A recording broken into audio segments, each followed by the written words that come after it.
Do I have everybody's attention now?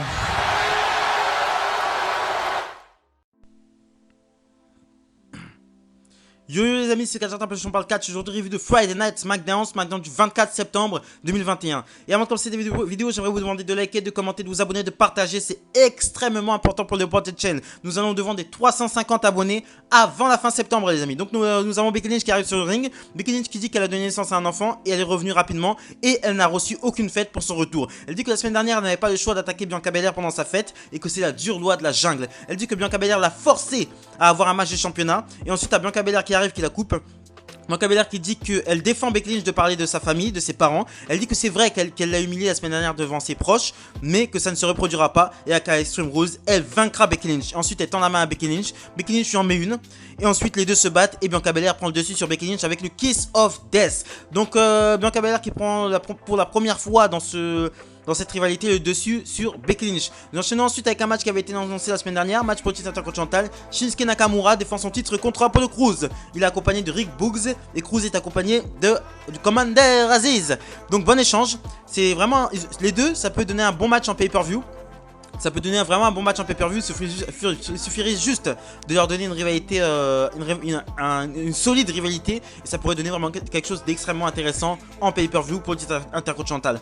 Donc le final du match, c'est Shinsuke Nakamura qui frappe de Commander Aziz à l'extérieur du ring. Ensuite, t'as Commander Aziz qui veut frapper Shinsuke Nakamura mais qui se prend une belly-to-belly suplex à l'extérieur du ring de la part de Rick Boogs. Et ensuite, t'as Apollo Crews qui essaie de mettre un coup de la corde à linge à Shinsuke Nakamura qui tourne autour de son bras et qui lui place un relève pour la victoire dans Shinsuke Nakamura qui conserve son titre contre Apollo Crews. Donc ensuite, on enchaîne avec un segment backstage. T'as Montez Ford qui est interviewé et qui dit que les Usos sont les salopes du clan The Bloodlines. Et ensuite, t'as Roman Reigns qui est dans sa locker room avec Paul Heyman et qui demande à avoir un match contre Montez Ford. Et t'as Paul Heyman qui essaie de l'en décourager, excusez-moi, en évoquant le match qu'il aura aujourd'hui contre ce dimanche contre Finn Balor. Mais Roman Reigns a pris sa décision, il veut un match contre Montez Ford. Donc t'as Paul Heyman qui va voir Adam Pearce et Sonya Deville dans leur locker room et qui demande à ce que Roman Reigns ait un match contre Montez Ford et Adam Pearce accepte. Donc nous aurons en main event de ce show Montez Ford contre Roman Reigns. On enchaîne directement avec une petite promo. T'as Seth Rollins qui menace de tabasser Edge devant sa famille s'il ne se présente pas. Et il y a une nouvelle qui est tombée, Edge sera présent à SmackDown la semaine prochaine. On enchaîne ensuite avec le second match de la soirée. Zelina Vega faisait face à Liv Morgan. Pendant le match, t'as Carmella qui arrive. Elle provoque Liv Morgan pendant le match qui la chope par les cheveux. Et ensuite t'as Zelina Vega qui en profite pour lui mettre un coup de genou et placer un destroyer pour la victoire. Donc première victoire de Zelina Vega depuis X temps parce que maintenant ils l'ont fait revenir en tant que jobbeuse. Et voilà, donc première victoire de Zelina Vega depuis longtemps. On enchaîne directement avec le Happy Show qui est le show de Happy Corbin.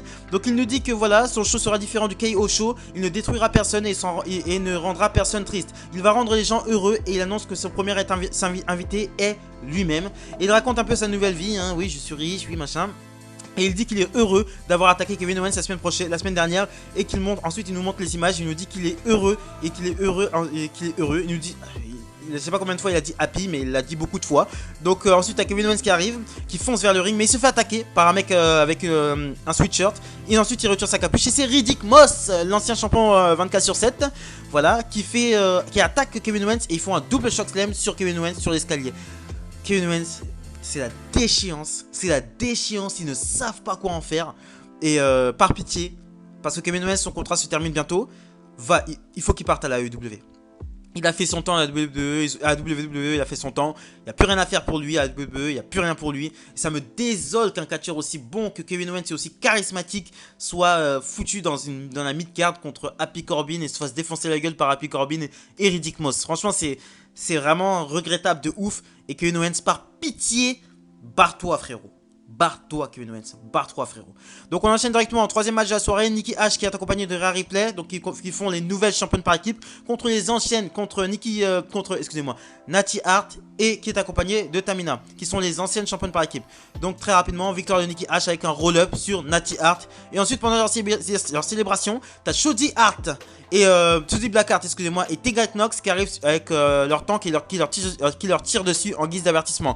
Donc Donc Shotzi Blackheart et Tegan Knox qui sont arrivés du côté de SmackDown il y a à peu près un mois, mais qui n'ont été vus que 2-3 fois, et puis dans des segments backstage. La semaine dernière ils ont été vus avec Kane en fait. Donc elles viennent s'attaquer au titre par équipe de Nikki Ash et Rhea Ripley.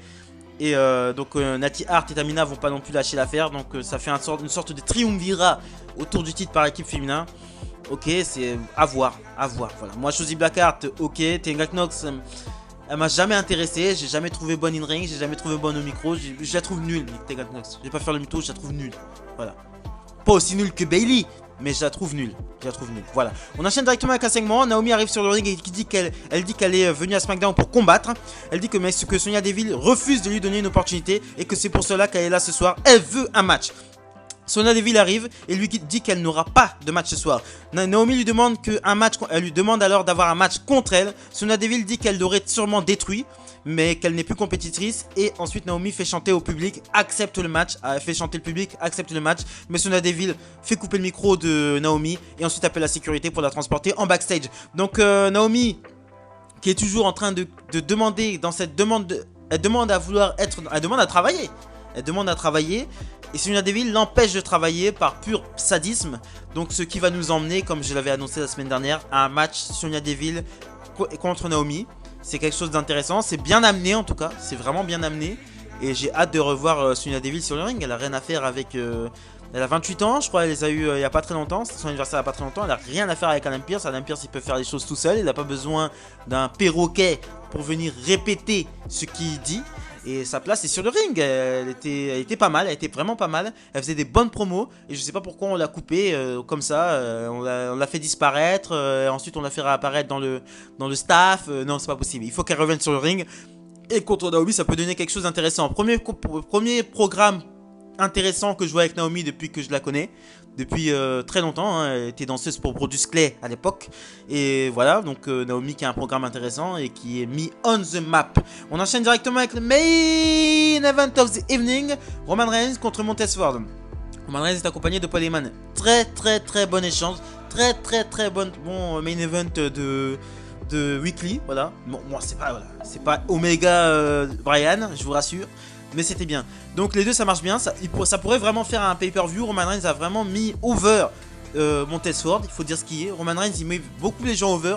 Il avait mis Murphy over et tout. À l'époque il y avait un bon petit Murphy Roman Reigns. Où Roman Reigns avait vraiment mis Murphy over. Et là il a vraiment mis Montez Ford over.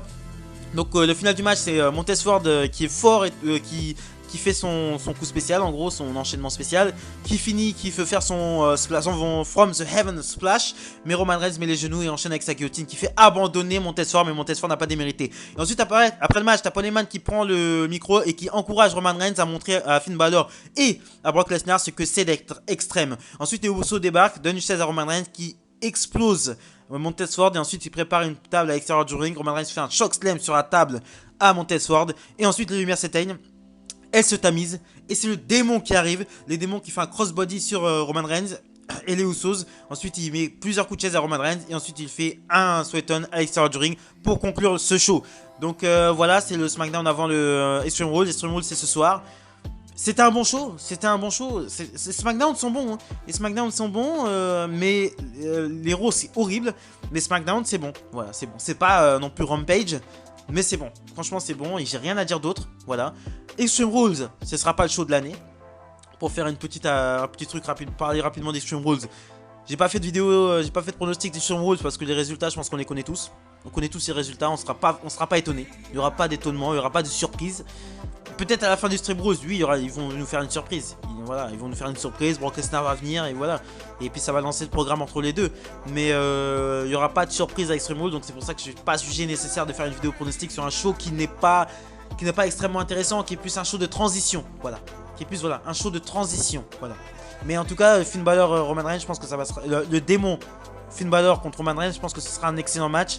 Parce que Finn Balor en démon, il est vraiment plus agressif, il est plus stiff. Ça peut donner vraiment quelque chose d'extrêmement intéressant. Et je pense que, en in-ring en tout cas, ça peut donner des bons matchs. Donc voilà, c'est ce que je pensais de SmackDown. Abonnez-vous, likez, excusez-moi, commentez, partagez, très important pour de protéger. Nous allons devenir 350 abonnés avant la fin septembre les amis, merci.